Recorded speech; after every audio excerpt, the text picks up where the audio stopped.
And President Trump is criticizing activists and judges who he says are trying to stop his efforts to investigate fraud, waste, and abuse. Courts are pushing back on Trump's attempts to end birthright citizenship, freeze federal grants, and overhaul federal agencies like U.S. aid.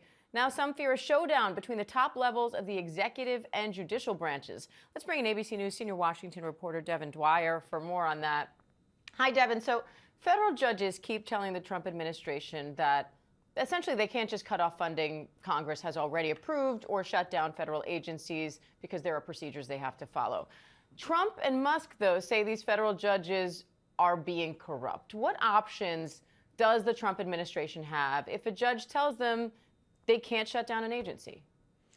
There's been such a flurry of legal activity, Diane. It's important to keep in mind first, before I answer that question, just what posture these cases are coming to these courts in. This is a very rushed emergency preliminary judgment by each of these judges. So one of the things to keep in mind as you're following this is none of these rulings are final, and none of these rulings are final by those judges. These are simply temporary restraining orders, preliminary injunctions, basically a pause of the Trump administration, a setback for Trump for sure, but a temporary one potentially. So that's the first thing. The second thing is, of course, all of those temporary actions can be appealed. And the Trump administration, in each of the cases you alluded to there, from the NIH caps to the OMB funding freeze to the dismantling of USAID, the administration plans to appeal all of those temporary injunctions and restraining orders. So this fight is in the very early stages, and there's going to be a lot happening in the coming weeks, and that's one of the things that's going to be important to watch.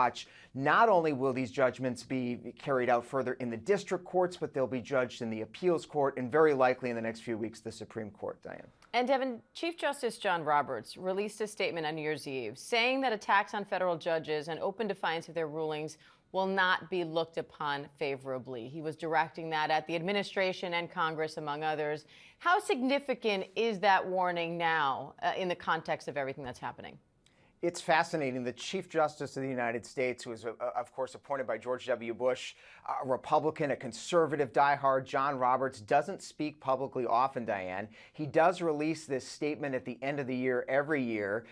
It's on New Year's Eve. Everybody's out partying. They don't read it. But this year, his statement, without naming names, was very clearly seen as a shot across the bow of the incoming administration and Republican majorities in Congress. John Roberts did sound the alarm about politicians openly defying court judgments, talking about openly defying court judgments, saying that that will not be looked upon favorably. It's dangerous for the republic. And so now as we start to see this swirl of actions from the Trump administration, those words are starting to come back into focus and perhaps are one tea leaf about how this court could approach some of these legal challenges when they make it there. All right, senior Washington reporter Devin Dwyer. Thanks, Devin.